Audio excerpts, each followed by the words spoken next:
Well, good morning, First Church, and welcome back to our Finding You series. This is the third week, and man, we had some incredible feedback from last weekend. We're really thankful for that. And frankly, I'm a little bit shocked at how and surprised at the intense level of interest in the Enneagram series, which is great, and I'm glad you guys love it. But my hope is this is more than just information, that it provides transformation and empowerment to love Jesus more and to love one another more, because that's what this is about. I want to say hello to everybody at our jail campus. We're really glad that you're with us. I want to say hello to everybody watching online. Here's a cool thing. A friend of mine named Chris, who was an over-the-road trucker, sent me this picture last weekend. He was stuck somewhere in like North Dakota or something in the oil fields, and he just sent me this picture saying I'm watching from inside my truck. So post a picture from where you're from, unless you're in the tropics, in which case keep that to yourself. We don't want to see it. But anyway, hello to everybody here, and thank you for coming in person. I appreciate you reaping the benefit of actually coming to church in person. There's a great deal of physiological and social benefit to coming together at a physical location, and thank you for valuing that.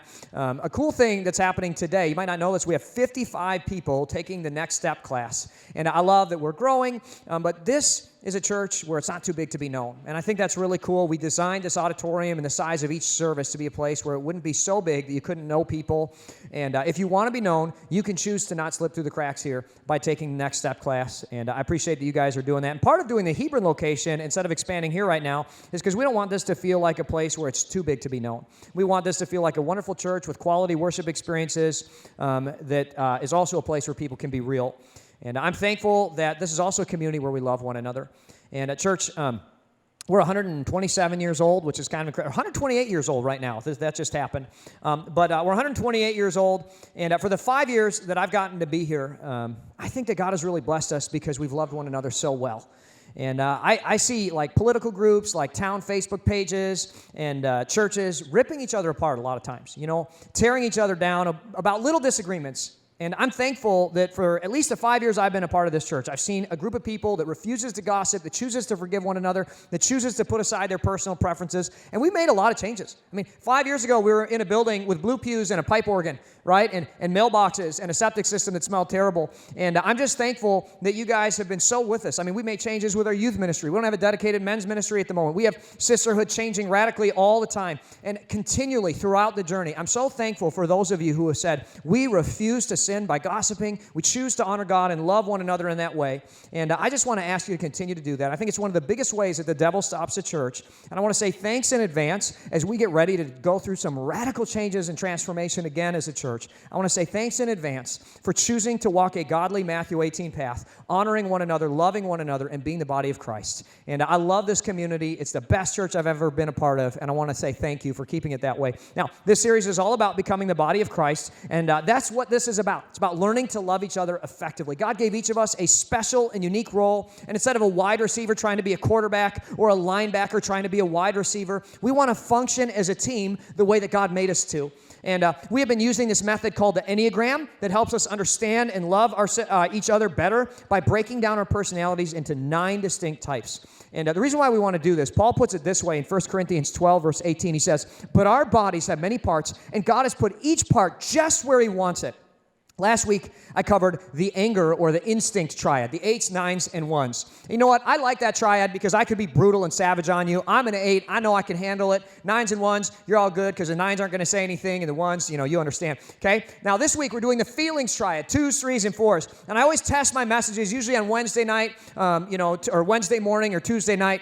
And I tested my message out this week, and I absolutely made people cry. And I was like, oh, yeah, we're dealing with the feelings triad, especially the 2s. I'm so sorry. So I made it a ton nicer. I just totally toned it down, whatever. And then I tested it again, and the 1s were like, no, you got to be savage. What's wrong with you? You know what I mean? So anyway, I'm trying to find a balance. You guys, trying to find a balance. Hope this is all right. And I just want to remind you, you can go to www.first.church/test to take a test. It'll help you find your type. And some people have been talking about inconclusive test results. And one of the big reasons for that, not always, but often, when you take the test for the ideal of who you wish you were rather than the reality of who you actually are, sometimes you can get inconclusive results. I know some people are like, yeah, I'm on time always. And it's like, I mean, no, you're not. You know what I mean? So sometimes it might be better to ask your spouse, like, hey, what do you think about this? But then don't get mad when they tell you the truth. You know what I mean? So anyway, that's a big thing there. And then also remember, it's not really about a test. You're going to know your type, and your family's going to know your type when I describe it or you read about it. And not everything in your type is going to be a perfect fit for you. It's a construct for understanding, not a branding on your side that chains you to a specific role. My wife is an Enneagram type 2, but there are some parts of a type 2 that she's definitely not. And that's okay. It's still provided huge understanding and insight into who she is, and it's really blessed our marriage. Like, it's really helped our marriage, understanding each other in this way. Also, I will say that there are infinite shades of every color. Just because you're a type 4 and he's a type 4 doesn't mean that you're not unique. And type 4s need to hear that. You're your own individual snowflake, and there's never been one like you. So that's good. Now, a quick preview of how this is going to work. Overview is what we're going to do of 2s, 3s, and 4s respectively. We're going to give a summary, and then we're going to do the core sin of each, and finally, we're going to talk about how to love each type. Let's start with an overview of the type 2, which is the helper. And listen, I love type 2s. I'm married to one. A good saying for a helper is, I want you to be happy, and I want to be the reason, right? Just like that, okay? 2s are amazing, wonderful people, and along with type 9s, they're actually the most loved of all types. And they're volunteering right now in the nursery. They're doing the jobs that no one else wants to do because they are selfless. And 2s are the personality that can deal with type 8s most effectively. And I'm thankful for that because I'm a type 8. And 2s are willing to follow, serve, and forgive. They don't care so much about the spotlight. Type 2s serve because they want to feel needed and loved. Well, Enneagram type 8s have a childhood where they're wounded, so they feel they need to armor up and take control to protect themselves. Oftentimes, Enneagram type 2s have childhoods where they feel forgotten or marginalized. They don't need to be in control to protect themselves like type 8s, but they do want to be included and invited in the adventure. If you have a type 2 in your life, one of the ways you could love them is simply by inviting them and including them. They want to go on the adventure with you. The core need of a type 2 is to be loved and needed.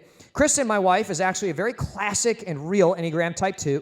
And when we fight, one of the big things that she'll ask me when she's healthy is, do you love me? Like, just like that, right? And she's a very healthy type 2. She's actually able to recognize now that that's a need that she has. That hasn't always been the case, but when she's healthy, she's able to articulate, like, I just need to be loved right now. I need to feel loved. Like 75% of the time, that will diffuse the whole thing. And sometimes she'll like pick me apart for a little bit, like this, you did that. And then at the end, she'll be like, you know what? I just need you to tell me you love me. And I'm like, really? All that other stuff? Like, I don't need to do? She's like, no, it was just I need to feel loved. I'm like, perfect. Yes. You know, because that was a lot. I didn't know if I could do it all. Anyway, telling 2s you love them is like changing engine oil in a car, right? Like a Chevy LS motor, you'll get 300,000 miles out of that. All you got to do is consistent oil changes. It's no big deal. But if you don't do consistent oil changes, what happens? The engine blows up, right? If you don't tell a 2 that you love them regularly, they're going to go psychotic on you. It's just going to happen. It's just, you know, it's going to be bad, throwing a rod, whatever. My kids know my wife is super sweet and loving, but when she does get mad, it's like everybody, you know, hit the deck,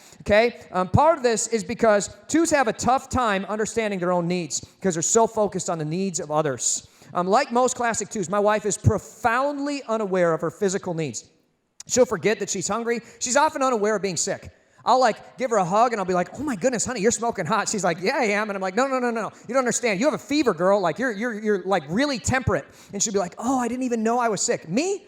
I mean, if I'm like 98.7, I'm like, oh my goodness, I'm dying, honey. Like, this is the worst, right? Kristen, like, will accidentally cut herself while cooking and be bleached. She won't even notice, right? She, like, no joke, for our first pregnancy pictures, we took them the day she entered labor with Isabel, and she was literally in labor during the pictures. And she's like, no, it was okay. I just thought I had a little Charlie horse. It was like, nope, yeah, you were dilated like a 4. We were about ready to have the kid right there. But anyway, that was TMI. Okay, the upside is that 2s are extremely perceptive of the needs of others. If someone needs encouragement, hints at a gift, is a little tired, 2s get it, see it, don't need to be told twice. They're so good at caring for people in their life, super perceptive. Sometimes 2s get a little frustrated when other people aren't as perceptive, but that's not a gift that everyone has. 2s make great nurses, great doctors, great parents, great counselors, and great psychologists. 2s are often very vulnerable to codependency, which to me simply means valuing someone's opinion over God's opinion, making that person a God in your life. They can enable people a lot of times. It usually leads to disappointment with both parties. And 2s, as a parent, are prone to losing themselves in the identity of their kids.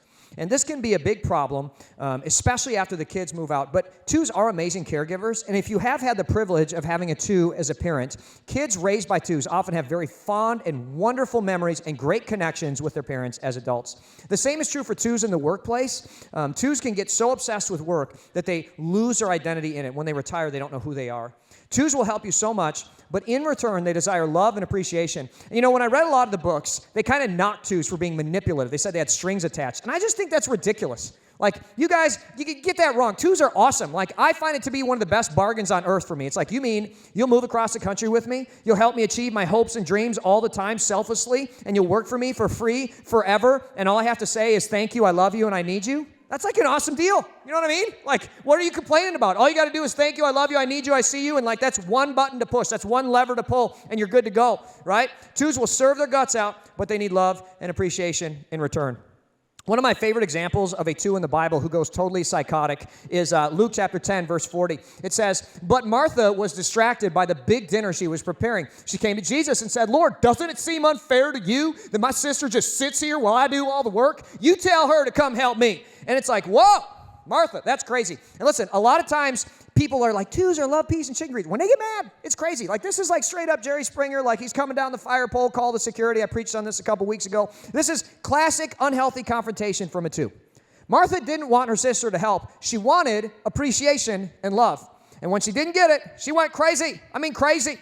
Like I said, love and appreciation for a 2 is like engine oil. Like, you got to do it. You give it, and it's going to be great. You don't do it, and your sweet, loving, helpful 2 is just going to blow up all over you. She should have said, "Jesus, can you tell me that you see me?" And this is something that's really healthy for a 2, to learn to articulate your need, to see your need. And you're not going to understand it in specific. You're just going to feel unhappy. But learn to articulate and see what you really need in your heart. And so many times, just tell me that you see me. Tell me you appreciate me. It's very much what 2s want. And listen, if you're married to a 2, I'm about to give you a line that is going to like be your secret sauce right here, okay? I see your work, and I need and appreciate you, right? Got a 2 in your life? You just learn to say that to them. And it's going to be like, wow, that's all it took, huh? Like, our marriage is saved. This is amazing. I just need to say that over and over again. It's not that bad of a deal. They're wonderful. Just tell them you love them. I wonder if it would have been better for Martha simply to ask Jesus, do you love me? Do you appreciate me? Do you see me? 2s, that simple question has totally revolutionized our marriage, and it's also revolutionized my wife's mental health. Martha has Jesus in her house, and I want you to think about this. She's so busy trying to earn his love that she never actually sits down with him. Can you imagine having Jesus over to your house for dinner and being so busy trying to earn his love that you never actually sit down and talk with him? I think this is a habit of a lot of 2s in life. You're so busy trying to earn the love of everybody around you that you don't actually take the time to sit down with them and know them. So many 2s love to serve at church, but a lot of times our 2s have a tough time going to church. And I think that serving people but being in relationship with people is a tension to manage for 2s. And I want to challenge you to look at that in your life. 2s are great helpers. A great key verse for 2s that I really like is Romans 12:11. It says, "Never be lazy, but work hard and serve the Lord enthusiastically." I think this really succinctly describes what 2s are. And at 2s, I want you to know that we love you, we see you, we need you, and we appreciate you. See what I did there, guys? That's a good example. All right, let's move on to the type 3. The type 3 is the achiever. Type 3s are dynamos. This is the second highest energy level of anyone on the scale. They start businesses. They're always going. They're always working to win. They love marathons, Ironmans, workout plans, taking selfies of themselves on their grind, right? They want everybody to see, because 2s don't just want to be the best. They want everybody to know that they're the best. 3s are the most successful of all Enneagram types financially and regarding fame. Famous 3s include Taylor Swift, Tom Cruise, Jim Carrey, and many, many other famous people. In fact, 3s include the vast majority of people in Hollywood. Most actors are 3s. One of my favorite 3s of all time comes from the cinematic masterpiece Talladega Nights, which I hold right up there with Shakespeare, and he is none other than the very famous Ricky Bobby. And Ricky Bobby coins what I think is the motto of most 3s, which is, if you ain't first, you're last. 3s love that. This is your thing. This is how you feel in life. That's right. If you're not first, you are last. I want to be the very best, like no one ever was. To catch them is my real test. To train them is my cause, right? To quote Pokemon, Ash Ketchum might also be a 3. Anyway, unlike 8s, okay, here's the thing. Okay, 8s want to build great systems regardless of how they look in the process. And a lot of times 8s and 3s can almost be confused for each other, but number one, you probably like a 3. You probably respect an 8 but don't really like them. The other thing is you can tell apart the difference between an 8 and a 3 because 8s will dress frumpy. You know what I mean? Like you'll meet this business owner who's super successful and they're just dressed terribly. It's like, how are you successful and yet that's what you look like? 3s, they're successful, but they're also the picture of success. You know, 3s feel an intrinsic need to wear the best clothing, to drive the best car. They don't just want a family, they want a trophy family. kids, we're going to sit down and we're going to keep taking pictures until you smile. And if you don't smile, I'm going to give you something to cry about, okay? You keep crying. We're going to redo this. We're going to do it over and over again because we got to post this on Instagram, and I want at least 200 likes on this, right? They don't just want a boat. They want the best boat. Threes want to live a life where they go on better vacations than anyone else. They experience great things. Threes sometimes can have a tendency to be one-uppers. But this is what I love about threes is they're super fun to be friends with. They expand your consciousness. They show you things that you never knew were there. Aaliyah on our staff is a 3. And this week, she had like some kind of gift card to go to this spa that was like floating in like this brine fish tank. And it's like, wow, I didn't even know that existed. That's amazing. Like, I want to go float in that tank that you floated in. It sans the fish. There's no fish in there. But she's like, I don't just want to go to like Mexico. I want to go to Bali. I don't know where Bali is. I didn't even know Bali existed. I'm glad I have Aaliyah in my life to expand my consciousness. She's like, I also want to consider going to the North Pole and sit in a glass igloo and look at northern lights or something like that. That's awesome. That's brilliant. You know what I mean? Like, thank God for threes. They expand your consciousness. Now listen, America is the land of the brave and the home of the 3. The personality type of the 3 is the most celebrated type in our culture. They are the ideal of success. They're the picture of success. When you hear about people like having fun, going to parties, being the life of the party, being popular and liked, they're always talking about 3s. The most popular people in your high school, they were 3s. Most likely to succeed, probably a 3. And 3s aren't actually that common, except in L.A., because it's the mecca of 3s. 3s love to go to L.A., where they can all get together and be themselves. 3s feel like life is too short, and they've got too much to do, and they want to make the most of every moment, and they want to live and experience more while sharing their success with the world, especially through social media. Most social media influencers, especially on Instagram, are 3s because they love to live a curated, pictured, ideal life, right? That's what the 3s want to do. It's not primarily about just being the best, though, for a 3. It's about everybody else seeing and acknowledging to them that they are the best. The beauty of 3s, this is a big deal to me, is that 3s have great vision. And as an 8, I really feel this connection with 3s. 3s have they're entrepreneurs, they're business owners, they're CEOs, and they can see things for what they could be. They can see an abandoned building for the business it could become. They can see an old, worn-down farmhouse for what they could turn it into. And you know, 3s have the audacity, the courage, and the drive to make great things happen. The reason why economic activity happens in America is because of 3s. In fact, most of us today have 3s to thank for our modern way of life, because American culture was built in a way that it unleashed the power of the 3 to succeed in our country. They build great buildings, they do extravagant things, and when they build their great buildings, they want their name in gold letters written across the side. That's an Enneagram type 3. The core disappointment of a 3 is empty achievement. See, 3s are so good at getting to their goals, but when they get there, they often find the goal empty. Young 3s will simply keep going. They'll get to their goal, and they'll always think, man, if I just had a new truck, if I just had this level of income, if I just had this place, I'd feel good. And they get there, and for a split second, they're like, that's not satisfying. On to the next thing, right? They don't even process through that pain. They just keep going. Older 3s, when healthy, will learn to build a legacy and help others win. They want to tell people about their success, and they want students who tell them how successful they are, but then they want to empower and enable other people to be successful. I love having older, healthy 3s in my life as role models. I really enjoy them because they're so helpful, and they're willing to teach you to work as hard as they can. And this is the other thing about 3s, is they will remind you when healthy that all of the things that are your goals aren't going to succeed, so learn to enjoy the journey. I love older, healthy 3s. Older 3s, when unhealthy, can slide into depression and dissatisfaction at having so much and yet feeling so disappointed. The midlife crisis, some of you have heard of that term, and it's almost exclusively reserved for 3s in the middle of their life. Most people don't go through that in the same way that 3s do, but when 3s have achieved everything that they wanted to and it doesn't make them successful and they realize that half their life is gone, a lot of times they'll get frosted tips and a Corvette because they want to act younger than they are, right? That's the 3 midlife crisis. A clear example of a biblical 3 is the rich young ruler.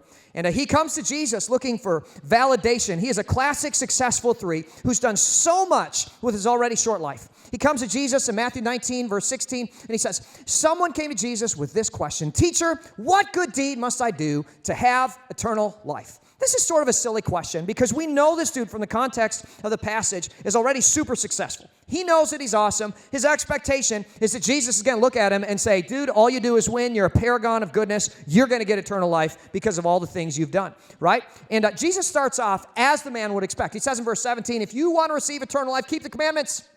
You must not murder. You must not commit adultery. You must not steal. You must not testify falsely. Honor your father and mother.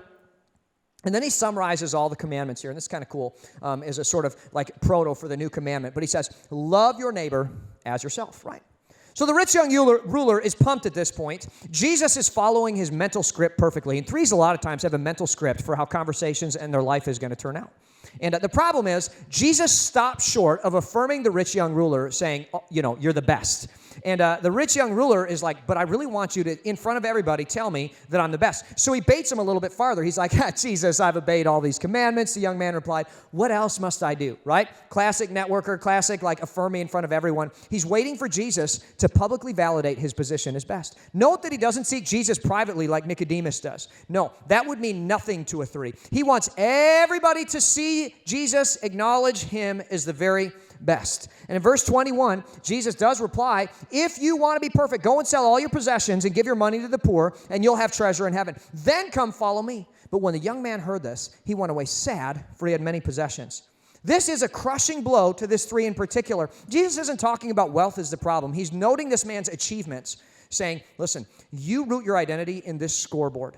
You need to give up your trophy case and root your identity in my achievements instead of your own. And that's the big challenge for threes.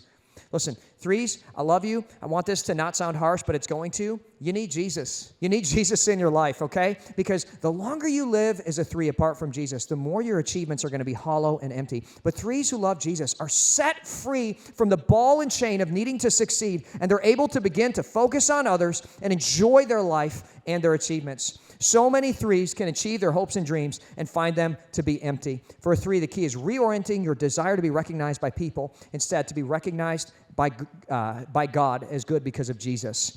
Threes are the achievers. Let's move on to the fours. And fours, I'm not going to lie, I'm really interested in your type. Like, I find you fascinating. Not because you're weird, but you are sort of unique. You know what I mean? So anyway, fours are the romantics or the individualists. Fours are very rare. They're the most rare of all of the Enneagram types. They're often artists, hippies, and poets. And it's funny because today I said, oh, fours are super rare. And I turned around in rehearsal, I looked at the band, and I said, are any of you guys type fours? And more than half the band was like, yeah, I'm a type four, because they're artists. They're drawn to that type of thing, right? Famous fours include Vincent van Gogh, Amy Winehouse, Bob Dylan, William Shakespeare, and one of my favorite fours of all time, Harry Potter. It's wonderful.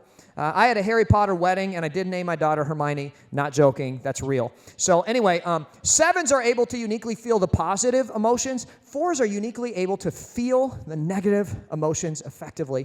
Fours and sevens often have a hard time getting along, but when they can get along, they make a really dynamic pair. American culture loves threes. Unfortunately, it chews up fours, and it spits them out. It's interesting to see how different cultures value different Enneagram types. For instance, Italy really values twos. Whatever you want, your family, I appreciate you. Just tell me, give me a little respect. Tell me that I matter to you, right? French society really understands fours. If you're a four, spending some time learning about the French people will make you feel a little bit more understood. Fours bring great value to the table as they understand God's uniqueness, and they can see beauty in everything. Now, one thing about fours, they don't care about success. They care about making a difference. They will forego a high-paying career or trust fund to join an artist commune and be one with nature, man, and just experience community together. Like, that's a classic four statement. Fours have a core need, and that is to be unique, which is, again, part of why they hate the Enneagram, because they feel exposed by it. I've heard so many fours say, I felt exposed, and yet this is helping you understand you, and don't worry, you are very unique because you're so rare. But they will avoid things simply because they're normal. Cooper on our staff is a classic four, and he loves denying that he's a four because he doesn't want to admit that he can be described. But he is a four, and he finally admitted that this week after a little argument. But anyway, he doesn't want to buy a ring for his wife. He wants to forge one from the earth. He wants to forge it out of gold that he finds, so it can be a unique one of one, right? That's Cooper. He doesn't want short hair because it's just so plebeian and pedestrian for normal people. He wants long, flowing hair. And forget the man bun, right? Cooper doesn't want no man bun. Cooper wears it down. Who cares if he's confused for a woman? He knows who he is. He wants a big house, right?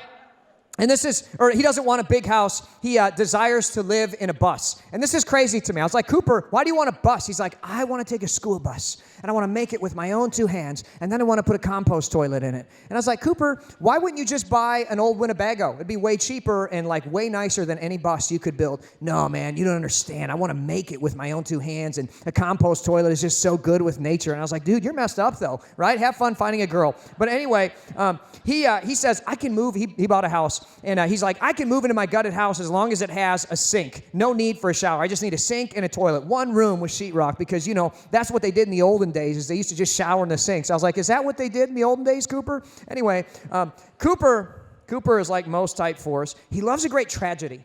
Right? Type 4s love Shakespearean tragedies. They love Coldplay songs. He loves, that song by Coldplay called The Scientist, where the girl dies in the end. Like, oh, that was so great. And he says, at the end of a nice long tragedy, like a movie, he loves to sit in the theater and just enjoy the negative emotions as they wash over him. Right? He's just like, it just feels so good. And I'm like, you mean like a stick in the eye? Like, that's how that feels to me. He's like, no, I love it.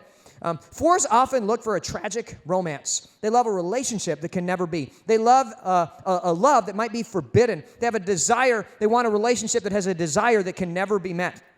They see these things as especially alluring, and sometimes a 4 will sabotage a relationship that they're in so that it can become this sort of forbidden thing that they desire. They love that Romeo and Juliet tragedy. 4s are comfortable with sadness, which I think is actually really needed. I mean, I think today in America, we live under the misnomer that if it's sad, it's bad. And this is just a really unhealthy thing for America, because I think for so many of us, we never actually develop the skill of processing our pain. And this is a big, big problem, because, how does a child process their pain? They get on the floor and they throw a temper tantrum.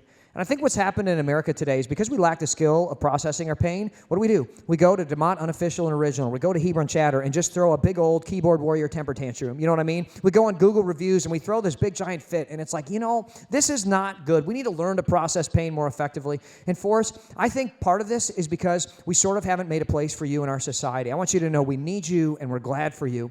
If you ask a 4 how they're doing, oh boy, get ready for a novel in response, because they love acknowledging their feelings and talking about how it goes. I mean, they're going to send you a big, long text. 4s love to talk about their emotions and explain in great nuanced detail how they arrived at that place and how, like, you brought them to that place and all this stuff. The truth is, though, that sometimes the answer wouldn't seem that big if they were talking about something positive, because we have a much bigger tolerance to hear positive things and negative things. And yet 4s help us to develop our capacity to understand our pain. 4s sometimes have a tendency to exaggerate emotional pain, not because they're exaggerators, but because melancholy can be comfortable for them. A really good example of a 4 in the Bible is the first king, Saul. Saul gets told by the prophet Samuel in 1 Samuel 9 that he's going to be king. And like, Meghan Markle, he doesn't want that, right? He thinks that's so plebeian and pedestrian to sit there and, have a castle and a big house and a princess, not his thing. So he ends up hiding. In 1 Samuel chapter 10, a few weeks later, where they begin selecting a king by rolling dice or casting lots, he ends up hiding. In 1 Samuel chapter 10, check this out. It says, so Samuel brought the tribes of Israel before the Lord, and the tribe of Benjamin was chosen by Lot. Then he brought each family of the tribe of Benjamin before the Lord, and the family of the Matrites was chosen. And finally, Saul of Kish was chosen from among them. But when they looked for him, he had disappeared. So they asked the Lord, where is he? Saul knows that he's going to get chosen to be king, and he doesn't want it, right? He doesn't feel worthy. He feels like there's something intrinsically missing, and he hides it behind the facade of, I don't want to be king because I just don't desire normal things. This is such classic Enneagram type 4 thinking. I love the way that this gets wrapped up in the very next verse. It says, and the Lord replied, he is hiding among the baggage. So they found him, and they brought him out, and he stood head and shoulders above anyone else. I love that part of 4s. They don't want leadership. They don't feel like it's worth aspiring to, but deep down, they feel like they're not worthy of it. And yet they're often chosen by it, by both God and by people, because their lack of being controlled by normal desires is alluring and captivating. Saul stood head and shoulders above anyone else, it says. And I think that is so emblematic and so metaphorical for 4s. It's so true. They are powerful. They're attractive. They're charismatic. They're unique, and they're different. There's something about them that's so captivating. If you know one in your life, like, man, that is really special. And I can't really describe it. I just haven't encountered something like it. It's so unique. Saul would be the only person in the Bible to be both a king and a prophet. He would be such an amazing and captivating king that there would be a 30-year civil war after God anointed David to replace him, because the subjects were so loyal to him, even though he was from the smallest tribe. Unlike David, Saul was a good father who raised a great son in Jonathan, and 4s do tend to be excellent parents as they understand their kids uniquely and see beauty in each of their unique ways. And despite all these things, Saul was trapped in negative feelings throughout his reign. 4s are the individualists. They're the romantics. We don't understand them in America, but we need them so badly. And I will affirm you once again, even though you hate the Enneagram, you're the rarest of all types. Let's review really quickly. 2s are the helpers, and they serve everyone so well, but they attach strings in the form of a strong desire for love and appreciation, but that's a good deal. There's just one lever to pull if they're in your life. 3s are the achievers. We love the 3s. They make successful companies and win lots of awards, but they're disenchanted often when they reach the top. And then the 4s are the romantics. They see beauty in processing pain, and they struggle to move beyond pain because they're comfortable within it. Now let's talk about the core sin of each type. And I will remind you that some of these core sins feel and seem a little salacious. Just because it's a core sin, don't look at your spouse and say, I knew it, right? Because it doesn't mean that they're necessarily in it. It just means that it might be a proclivity for them, okay? So the core struggle of the 2 is pride. And 2s love to focus on the needs of others while giving the impression that they have no needs of their own. It feels good to be the source of health. 2s will rarely ask for help, and they don't know how to receive it when it's given. They're used to saving the day, meeting the need, and not having the need on their own. 2s suffer from an inflated view of their own ability to help others and their power to fix tough situations. And because of this, they can really end up with an inflated view of themselves. And let me tell you, this was so true of Kristen when I met her. I mean, she loved her some her. She thought she was God's gift to the world, and she kind of is. But, I mean, I totally understand that. What lies beneath all that pride? I was just being careful in case she watches this. She was in first service, and I can say whatever I want, but then what if this is the one we choose and it's online and she sees it and then I'm dead? But anyway, what lies beneath all that? Shame. I think 2s fundamentally think, what would happen if that person rejects me? It would only confirm something I've suspected all along, that I'm unworthy of love. 2s can struggle to understand that sometimes people love you without giving first. Their expectation is that they must give to love. 2s can overcome their core sin by admitting that they do have needs and taking the time to ask for them. For so many 2s, it's so simple just to say, can you tell me that you love me? Can you tell me that you're glad I'm around? 2s, you got to learn to articulate those needs when you have them, to understand them, to identify them, and to articulate them. When you hear this, it becomes so much easier for you to sit down and actually be with people rather than simply serving them. The core sin of the 3 is deceit. And not lies in the way you traditionally think about it, though that can be an unusual temptation for 3s who see the truth as a barrier to winning. But it's more of a willingness to act like someone or something else that they're not really to get what they want. 3s will chameleon their way into your heart by becoming whatever version of themselves they think you would love the most. This is why 3s make great actors, because in a sense, all 3s are acting. They're acting for a potential customer. They're acting to please their pastor. They're acting for a potential lover. They're acting to please their parents. The wildly successful and very famous Jim Carrey said, I realized I spent my whole life acting like everyone wanted Jim Carrey to be. But now at the end of it, I have no idea who Jim Carrey really is. This is so true of so many 3s. They're like shapeshifters who forgot their original form. They can change their form to match many different situations, but they struggle to know who they are. The person that 3s sometimes, when unhealthy, can deceive the most is themselves. 3s have a tendency, when they lose, to find a way to blame it on someone else, to alter the reality in a way that exonerates them from fault. Because of this, unhealthy 3s have a tendency to struggle to grow as individuals at some point in their life. Healthy 3s typically have an 8 in their life as a friend that can hold them to the truth and give them the hard truth when they need it.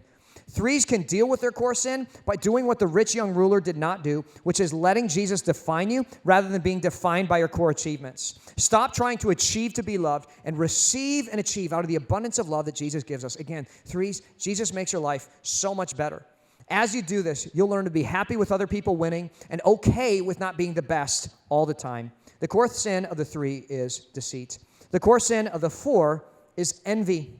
We can see this in Saul's life. When you read the story of Saul's life, you totally see his envy of David. But 4s are usually becoming increasingly conscious of the feeling that says, there's something fundamentally missing from my makeup. And one of my favorite movies is the movie Catch Me If You Can. And there's this scene in the movie where the main character is running away from the cops, which he does for a lot of his life. And he runs through his old backyard, and he sees his mom, stepdad, and sister celebrating Christmas through this picture window.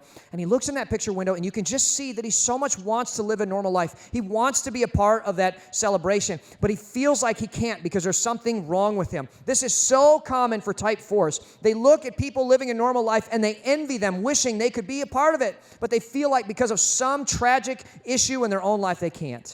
They immediately see who has a better family life, a more difference-making, fulfilling job, a better ability to put together beautiful outfits, or a more distinguished and unique artistic talent, and they envy those people. Fours can overcome this by listening to others rather than focusing on your own problems. And listen, fours have a total tendency to focus on their own problems. You guys love thinking about and articulating your problems. Sometimes ask others about their issues, and then go out of your way to express what's present and unique about your life and the people in it rather than focusing on what's missing. It's a big struggle for fours, right? You see what's missing in your relationship rather than seeing what's there. And then don't wallow in suffering. Figure out the cause of suffering and address it.